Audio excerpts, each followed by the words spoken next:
వి gold trusted gold buyers మీరు తాకట్టు పెట్టిన బంగారాన్ని విడిపించి ఈ రోజు ఉన్న మార్కెట్ ధరకు కొనబడను.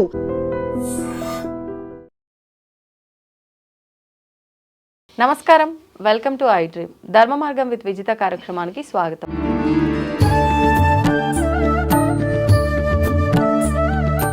ప్రస్తుతం మనతో పాటు ఉన్నారు ప్రముఖ ఆధ్యాత్మికవేత్త జేఎస్ శాస్త్రి గారు. ఇప్పుడు వారితో మాట్లాడి మరిన్ని విషయాలు తెలుసుకుందాం.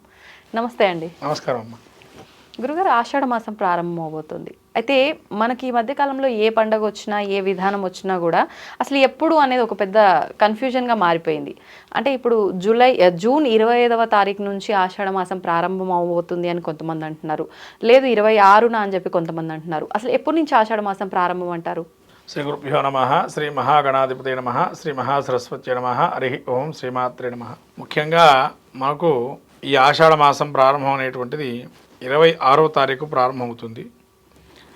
ఎందుకనగా పాడ్యమి ప్రతిభత్తిది, ఏదైనా ప్రతిభత్తి సూర్యోదయానికి ప్రారంభాన్ని మనం తీసుకోవాలి, అంతే తప్ప ప్రతిభత్తిది ఆల్రెడీ ముందరైపోయినా కూడా తీసుకోవడానికి వీలు లేదు. ప్రతిభత్తిది ప్రారంభమే మనం తీసుకోవాలి. ఇప్పుడు 26న ప్రతిభత్తిది వస్తుంది. అట్లాగే విధియ కూడా ఆ రోజు కొద్దిగా ప్రవేశిస్తుంది. కానీ మర్నాడు 27 మనకు జగన్నాథ రథయాత్ర ఉంది, శుక్రవారం రోజు. కాబట్టి 26 మనకు పాడ్యమి కింద లెక్క తీసుకొని ఆ రోజే మనం ప్రారంభం చేసుకోవాలి. ఈ యొక్క వారాహి నవరాత్రి కానీ ఆషాఢ మాసం కానీ ప్రారంభం అదే. ఇది ఆషాఢ మాసంలో చాలా విశేషమైనటువంటి పర్వదినాలు అనేకం ఉన్నాయి. ముఖ్యంగా ప్రతి మనిషికి జ్ఞానదీపం జ్యోతిగా వెలిగించేటువంటి ఏకైక పండుగ గురు పౌర్ణిమ. గురువు లేనిది ఏది జరగదు కాబట్టి గురువు అనుగ్రహం ఉంటే అన్ని పనులు జరుగుతాయి. అట్లాంటి గురు పౌర్ణిమ అంటారు, దాన్నే వ్యాస పౌర్ణిమ అంటారు. వేదవ్యాసుడు రచించిన అటువంటి మహానుభావుల యొక్క జయంతి ఉత్సవాన్ని మనం జరుపుకుంటున్నాం. ఆషాఢ మాసం ప్రత్యేకంగా అంత విలువైనటువంటిది. అందులోనూ కూడా జ్ఞానాన్ని సంపాదించేది. మనకు ప్రతినిత్యం కూడా ఈ యొక్క జప క్రియాదులు మొదలుపెట్టుకునే ఏకైక ఈ యొక్క మాసం కూడా ఇక్కడి నుంచే ప్రారంభం. ఎందుకంటే ఇప్పటివరకు మనము అనేక పండుగల వ్రతాలు చేసుకున్నాము, కానీ దీక్షలు పట్టే క్రమం అంతా కూడా ఇక్కడి నుంచి ప్రారంభమవుతుంది ఆషాఢ మాసం. ఎందుకంటే మనకు చాతుర్మాస్య దీక్ష కూడా ఇక్కడి నుంచే ప్రారంభమవుతుంది ఆషాఢ మాసం నుంచి. అంటే ఆషాఢ మాసం నుంచి కార్తీక మాసం వరకు చాతుర్మాస్య దీక్ష చేస్తారు. అటువంటి మహాదీక్షలు కూడా ఇక్కడి నుంచే మనకు. ఎందుకంటే మీరు చూస్తుంటారు అయ్యప్ప దీక్ష అని, హనుమత్ దీక్ష అని అన్ని దక్షిణాయన పుణ్యకాలంలో వస్తాయి. అటువంటి దక్షిణాయన పుణ్యకాలం కూడా మనకు ఈ యొక్క ఆషాఢ మాసంలోనే ఉంటుంది, కర్కాటక సంక్రమణంలోనే. అందుకని ఆషాఢ మాసంలో ఇంకా చెప్పాలంటే నవరాత్రి శక్తి స్వరూపాల్లో మనకు సప్తమాతృకా స్వరూపాల్లో వారాహి నవరాత్రులు, ఈ గుప్త నవరాత్రులు అంటారు దీన్ని. ఈ వారాహి యొక్క శక్తి యొక్క అందరికీ తెలిసిందే. అమ్మవారికి అనుగ్రహం గుప్తంగా ఉండి మనం ఉపాసన చేసుకుంటే సకల కార్యాలను నెరవేరుస్తుందని అటువంటి ఆషాఢ మాసం. ఇంకా ఇక్కడ మన ప్రాంతాచారం తీసుకుంటే తెలంగాణలో ముఖ్యంగా బోనాలు పండుగ అని చేస్తాం. ఈ బోనాల యొక్క ప్రతీక ఏంటంటే ఆషాఢ మాసం అనగానే అందరికీ గ్రీష్మ ఋతువుపై జ్యేష్ఠ మాసం అంటే మళ్ళీ జ్యేష్టం మనకు ఆషాఢం రెండు గ్రీష్మ ఋతువు. గ్రీష్మం అంటే ఏంటంటే ఎండగా ఉండే వాతావరణం, కొద్ది కొద్దిగా చల్లటి వాతావరణం, గాలులు వీస్తూ ఉండేటువంటి వాతావరణం. ఈ వాతావరణంలో ఒక మార్పుల వల్ల మన రాబోయే కాలంలో ప్రబలంగా వర్షాలు ఎక్కువ పడతాయి. కాబట్టి ఈ ఉబ్బరం అనేది ప్రారంభమై జీవికి అనేక ఉబ్బరం అంటే హీటు పెరుగుతుంది.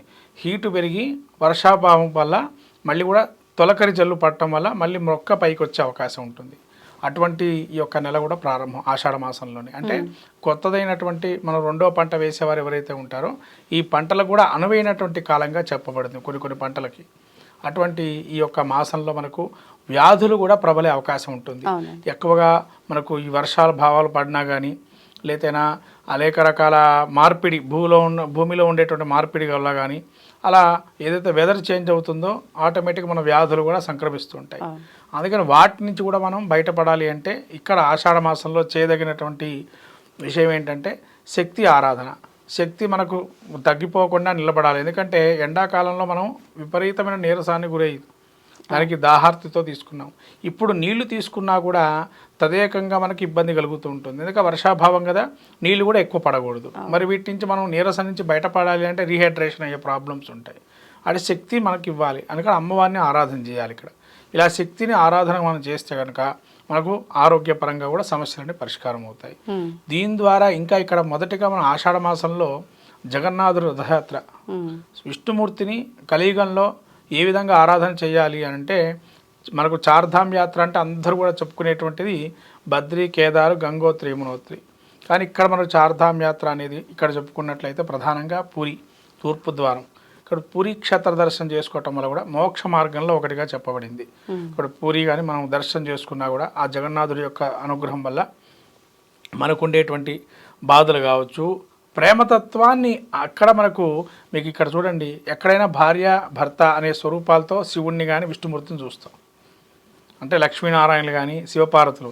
ఇక్కడ అన్నా చెల్లెల్ని చూస్తాం బంధం. ఇదే మనం ఎక్కడ చూస్తాం, మళ్ళీ కార్తీక మాసంలో చూస్తాం. అంటే ఇక్కడ చూడండి ఎంత వరకు కలివిడిగా ఉండాలి, ఏ విధంగా ఉండాలి సోదరీమణులతో మనము అనేది ఇక్కడ చెప్పబడుతుంది. వీటితో పాటు ఆషాఢ మాసంలో అంటే కొత్తగా పెళ్ళైన నూతన వధూవరుల్లో ఒకరికొకరు అంటే అత్త కోడలు ఒకే ఇంట్లో ఉండకూడదు అని, అత్త అల్లుడు మొహం చూసుకోకూడదు అని చెప్పి ఎక్కువగా ఆడపిల్లని పుట్టింటికి పంపిస్తూ ఉంటారు. సంవత్సరం లోపు ఎవరికైతే పెళ్ళి అయ్యి సంవత్సరం వెళ్లకుండా ఉండి ఆషాఢ మాసం వస్తుందో అటువంటి వారిని, దానికి కూడా సంబంధం ఏముందండి? ఇక్కడ కొత్తగా పెళ్ళైనటువంటి వారు ఎందుకు ఇక్కడ ఉండకూడదు అని అంటే, ఈ నూతనమైనటువంటి వధూవరులకి ఈ కోడలంటే మనం ఇక్కడ ఏంటంటే అత్త కూడా ఒకప్పుడు కోడలే. కానీ ఇక్కడ ఉండేటువంటి నియమం ఏంటి, వీళ్ళని వాళ్ళ దూరంగా ఎందుకు పెడుతున్నాము, కారణం ఏంటి అంటే ఇక్కడ మనము చూడాల్సినది ప్రతి ఇంటికి ఆడపిల్ల చాలా ముఖ్యమైనది. ఎందుకంటే ఏ ఇల్లు కట్టుకున్నా ఏ శుభకార్యం చేసినా మనం మంగళహారతి ఆడపిల్లతోనే ఇప్పిస్తాం.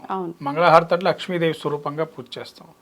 ఎందుకంటే ఆ ఇంటి ఆడపిల్ల ఆ ఇంట్లోకి వెళ్తే కనుక వాళ్ళకి లక్ష్మీ ప్రాప్తి కలుగుతుందని. ఈ ఆషాఢ మాసంలో ఎవరైతే వాళ్ళ సొంత అంటే పుట్టింటికి వెళ్ళి అక్కడ ఈ గోరింటాకు మనం పెట్టుకునేటువంటి కార్యక్రమం కూడా చేస్తారు. అంటే శుభానికి సంకేతంగా చెప్పబడింది. అంటే ఎవరైనా ఇక్కడ శుభాలు జరుగుతారు, పెళ్ళిళ్ళు జరిగినా గృహప్రవేశాలు జరిగినా ఇవాళ అది పెట్టుకుంటారు గోరింటాకు శుభానికి సంకేతంగా. అట్లనే మనకు ఇది పచ్చగా ఉంటుంది అని చెప్పి ఈ విధంగా మనం ఆ ఆడపిల్ల మన ఇంట్లో నుంచి వాళ్ళ ఇంటికి వెళ్ళడం కూడా కారణం ఏంటంటే లక్ష్మీదేవిని మనం వాళ్ళ ఇంట్లో తెచ్చుకోవటం. అలానే అల్లుడు ఎందుకు ఉండకూడదు అనే విషయం కూడా ఇక్కడ మనం తెలుసుకోవాలి. అల్లుడు ఎందుకు అత్త ఇంటికి అంటే అత్త ఇంటికి వెళ్ళకూడదు, విడిగా బయట ఎక్కడ కలిసినా పర్వాలేదు అంటారు, ఇంటికి మాత్రం వెళ్ళకూడదు అని అంటారు. కారణం ఏంటంటే ఇక్కడ మీరు అన్నట్టు క్షేత్రం యొక్క మహత్యం కూడా ఇక్కడ ఉంటుంది. ఎందుకంటే అన్నా చెల్లెళ్ళ యొక్క స్వరూపాన్ని ఇక్కడ మనం చూడాలి. ఎందుకు పెట్టాడు దేవుడు మరి తెలియకుండా తెలుసో ఇక్కడ అపురి జగన్నాథుడి యొక్క మనం క్షేత్రాన్ని చూస్తున్నాం. ఇక్కడ వాళ్ళకి సపరేట్గా ఒక పండగగా ఏర్పాటు చేశారు. 7 రోజులు ఉంటుంది అది రథయాత్ర. ఈ అల్లుడిని కూడా ఎందుకు రావద్దంటే జామాతర దశమగ్రహం అని అంటారు. అంటే అతని వల్ల ఏమన్నా ఇబ్బందులు వచ్చి ఆరోగ్య సమస్యలు వచ్చినా ఇంట్లో వాళ్ళకి కానీ వీళ్ళకి కానీ లేదా వీళ్ళ వల్ల ఆయనకు కానీ సంక్రమించినా అలా నూతనంగా ఉండేటువంటి వారికి కొంత ఈ వర్షాభావ పరిస్థితిలో ముఖ్యంగా ఈ కలవకూడదని అంటారు జనరల్గా వధూవరుల్ని. ఎందుకంటే ఇక్కడ మనిషి శరీర లక్షణం నీరసం అయిపోయి ఉంటుంది. ఇలా కలిసినట్లయితే రాక్షసాది గణాలు ఎక్కువగా పెళ్ళించే అవకాశం ఉంటుందని చెప్పి ఆషాఢ మాసంగా దూరంగా ఉండమని అంటారు. అందుకని ప్రధానంగా ఆషాఢ మాసంగా దూరంగా ఉండడం అనేది ప్రధానంగా చెప్పబడింది. ఇది సైన్స్ పరంగా కూడా శాస్త్రపరంగా కూడా రుజువైంది కూడా. ఎందుకంటే అంగవిహీనంగా పుట్టడము లేదా అంగాలకి సంబంధించిన ఇబ్బందులు కలగటము, ఈ రాక్షసులు పెళ్లి విలిచే అవకాశం ఎక్కువగా ఉంటుంది ఆషాఢ మాసంలోనే. గ్రహాది ఎందుకంటే మనకు సప్తమారుతులను ఉంటాయి, 7 రకాల గారులు. అట్లా ఈ ఆషాఢ మాసంలో వ్యాధుల నుంచి బయటపడాలంటే శక్తి ఆరాధన చేయాలి. అందుకని ఇవన్నీ కూడా ఒక్కొక్క లక్షణం ఉన్నాయి. అంటే ఒకరి అభిప్రాయం వాళ్ళని అనుకోండి. ఈ యొక్క అభిప్రాయం ఏంటంటే ఇక్కడ వ్యాధుల నుంచి బయటపడటానికి అదనే వాళ్ళు కూడా పుట్టేటువంటి శిశువు కూడా మంచి సుభిక్షంగా మంచిగా పుట్టాలని. దక్షిణ పుణ్యకాలం అంటే ఇది రాత్రి సమయం, వాళ్ళకి దేవతలకి రాత్రి సమయం అవుతూ ఉంటుంది. అందుకని ఈ యొక్క సమయాన్ని వర్జనీయం అన్నారు. అందుకని మనకు ఏదైనా జపాదులు క్రియాదులకి వీటిని ఉపయోగించుకోవాలి ఈ యొక్క మాసాన్ని. అట్లానే మీరు అన్నట్టుగా నేను చెప్పినటువంటి ఏవైతే పండుగలు ఉన్నాయో ఇవన్నీ కూడా శక్తి బ్రహ్మచర్యాన్ని పాటిస్తూ చేయాల్సినవి. ఇవన్నీ చేస్తే ఆషాఢ మాసంలో మన శక్తిని పొందించి తర్వాత కాలంలో వచ్చే పండుగలన్నిటికీ కూడా మన శక్తిని ఇక్కడి నుంచే ప్రారంభం చేస్తాం. ఏదైనా మన శక్తిని పొందాలి అని అంటే ఈ వారాహి నవరాత్రులతో పాటు వచ్చే అనేకమైన ఉన్నాయి. తొలి ఏకాదశి కూడా ఇక్కడి నుంచే ఉంది. ఈ తొలి ఏకాదశి కూడా విష్ణుమూర్తి ప్రత్యేకంగా దేవతలకి వాళ్ళకి రాత్రి సమయం అంటే మనకు ప్రథమ పండగగా తొలి ఏకాదశి చెప్పారు. అందుకని తొలి ఏకాదశి నుంచి ఎవరైతే ఉపవాసాలు ఉంటారో ఇక్కడి నుంచి కూడా ప్రారంభం చేయొచ్చు. ఏకాదశి ఉత్సవాలు ఉపవాసాలన్నీ కూడా తొలి ఏకాదశి ప్రారంభం. ఇది ఆషాఢ మాసంలో ఎవరైతే శక్తిని కానీ శివ పరివారాన్ని ఆరాధన చేసినా విష్ణుమూర్తి ఆరాధన చేసినా చాలా మోక్షప్రదంగా ఉంటుంది. ధన్యవాదాలండి. నమస్కారం. దీన్ని తవ్వండి, తవ్వుతూనే శివలింగం. పరమాత్మకు జీవా సరే దాన్ని అట్లా కప్పేసేయండి, చూపించదండి. Krishna is there. మూర్తి పూజ కాదు, సాక్షాత్ బ్రజేంద్ర నందన భగవాన్ ఉన్నారు మూర్తిలో. ఏమీ ఆశించకుండా ఆరాధించే వాళ్ళు కూడా ఉన్నారా ప్రభుజీ? నిజమైన భక్తి అంటే మనకు తెలియదు కాబట్టి